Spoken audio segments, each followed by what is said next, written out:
You like the macro, Mocha? It's supposed to kick. Oh, I ain't doing that. But she likes it anyways. Yeah, eat that fish. And then we see them again when they destroy the medieval-looking society that arises after it. We learn in Bender's Big Score that at least the first spaceship was actually Bender himself. After the Planet Express building is constructed, we can see the whole gang looking at a hologram of Vergon 6, which was from the very first season in the episode Love's Labor's Lost in Space. Vergon 6 is where they found Nibbler. Next, we see a phone call between Zap, Kif, Leela, and Amy proposing a double date in the classic Season 3 episode Amazon Women in the Mood. After this, we see Fry and that guy from the 80s on hover chairs in Season 3's episode Future Stock. Next is Fry and Zoidberg dancing on the table from Season 4's A Taste of Freedom. After that, we see the professor, who has been assimilated into the other dimensional tentacle monster Ego from the second Futurama movie, The Beast with a Billy Bat. And then finally, we see Leela flying out of the windshield of the Planet Express ship while everyone uses their iPhones from the previously mentioned and poorly received episode Attack of the Killer App, just 4 episodes prior to this one. After a funny fake-out gag where they have to do one more trip around the entirety of the universe, they make it back home, kill their duplicates, and Fry makes it to dinner with Levon. After the test, I learned to play with nature. That was the old Fry. He's dead now. We get a really lovely final moment between the two of them. I don't really like cards. What I'll remember is our time together.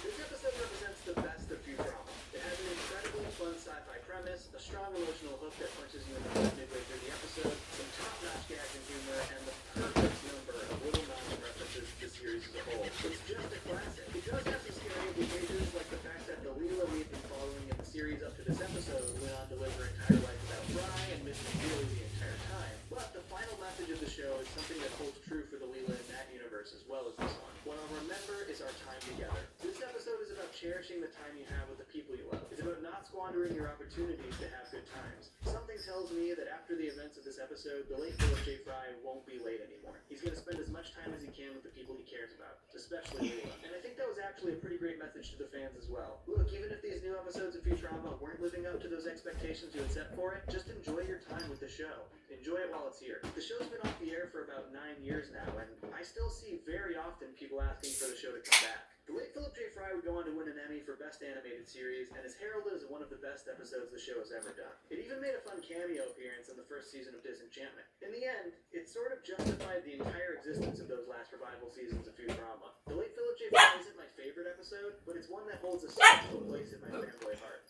It's Futurama's final masterpiece. Futurama would go on to over 45 more episodes, and there were some really good ones. Hey now. Bender, Cold War, Reincarnation, and even the series finale, Meanwhile, all really great episodes, but none of them quite reached the heights of the late Philip J. Fry.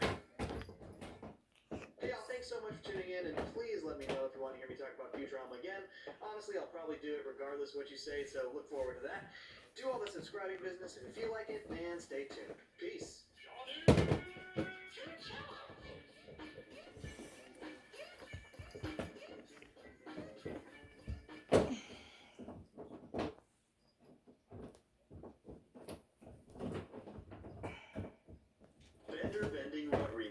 Everyone's favorite foul-mouthed, cigar-smoking, beer-chugging criminal robot. Bender's a fan favorite, and for good reason. He's used super effectively as comic relief in just about every single episode of Futurama, and his penchant for living a life of excess is always fun to watch. There are almost too many Bender-centric episodes to count, but strangely enough, there are a good chunk of Bender stories that are weirdly philosophical. On its face, making the robot have the most existential crises in the series is a really funny idea, but I also think it just works really well. Bender was created. He's technically a utility, a tool, yet he seems to have complete agency. And Bender is a character who is constantly yearning for more, with goals and dreams of grandeur. So let's break down Bender's constant search for meaning and what it means for him as a character.